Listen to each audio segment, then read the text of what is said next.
भारतीय इतिहास में राजपूताने का गौरवपूर्ण स्थान रहा है। यहाँ के रणबांकुरों ने देश, जाति, धर्म तथा स्वाधीनता की रक्षा के लिए अपने प्राणों का बलिदान देने में कभी संकोच नहीं किया। उनके इस त्याग पर संपूर्ण भारत को गर्व रहा है।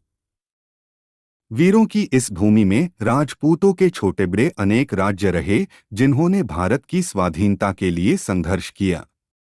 इन्हीं राज्यों में मेवाड़ का अपना एक विशिष्ट स्थान है, जिसमें इतिहास के गौरव बप्पा रावल, खुमान प्रथम, महाराणा हम्मीर, महाराणा कुंभा, महाराणा सांगा, उदयसिंह और वीर शिरोमणि महाराणा प्रताप ने जन्म लिया है।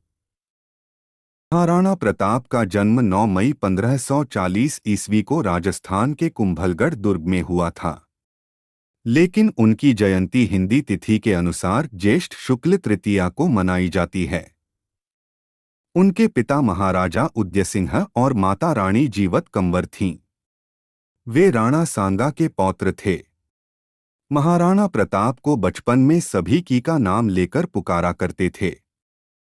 महाराणा प्रताप का राज्याभिषेक गोगुंदा में हुआ था।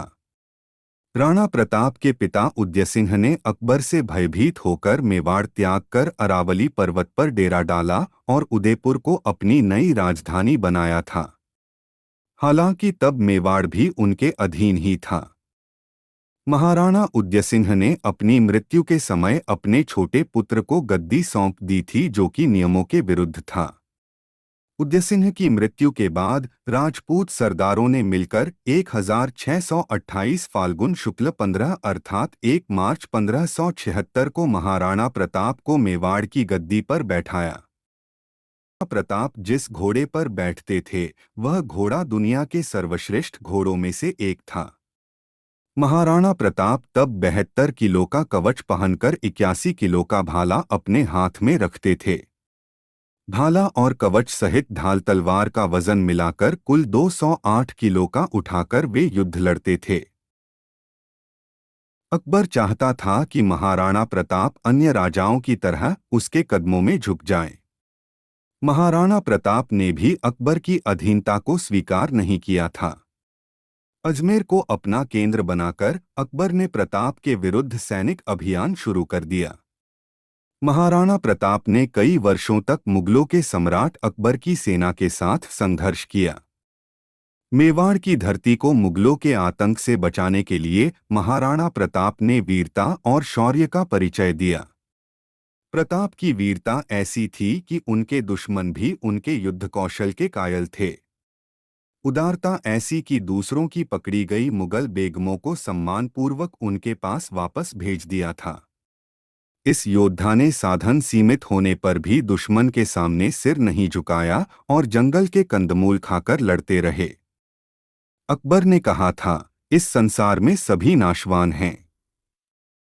राज्य और धन किसी भी समय नष्ट हो सकता है, परंतु महान व्यक्तियों की ख्याति कभी नष्ट नहीं हो सकती। पुत्रों ने धन और भूमि को छोड़ दिया, परंतु उसने कभी अपना सिर नहीं झुकाया। हिंद के राजाओं में वही एकमात्र ऐसा राजा है जिसने अपनी जाति के गौरव को बनाए रखा है। मुगल बादशाह अकबर ने विक्रम संवत 1635 में एक और विशाल सेना शाहबाज खान के नेतृत्व में मेवाड़ भेजी। इस विशाल सेना ने कुछ स्थानीय मदद के आधार पर वैशाख कृष्ण 12 को कुंभलगढ़ और केलवाड़ा पर कब्जा कर लिया तथा गोगुंदा और उदयपुर क्षेत्र में लूटपाट की। ऐसे में महाराणा प्रताप ने विशाल सेना का मुकाबला जारी रखते हुए अंत में पहाड़ी क्षेत्रों में पनाह लेकर स्वयं को सुरक्षित रखा और चावंड पर पुनः कब्जा प्राप्त किया। शाहबाज खान आखिरकार खाली हाथ पुनः पंजाब में अकबर के पास पहुंच गया। चित्तौड़ को छोड़कर महाराणा ने अपने समस्त दुर्गों का शत्रु से पुनः उद्धार कर लिया। उदयपुर को उन्होंने अपनी राजधानी बनाया। विचलित मुगलिया सेना के घटते प्रभाव और अपनी आत्मशक्ति के बूते महाराणा ने चित्तौड़गढ़ व मांडलगढ़ के अलावा संपूर्ण मेवाड़ पर अपना राज्य पुनः स्थापित कर लिया गया। इसके बाद मुगलों ने कई बार महाराणा प्रताप को चुनौती दी, लेकिन मुगलों को मुंह की खानी पड़ी। आखिरकार युद्ध और शिकार के दौरान लगी चोटों की वजह से महाराणा प्रताप की मृत्यु 29 जनवरी 1597 को चावंड में हुई।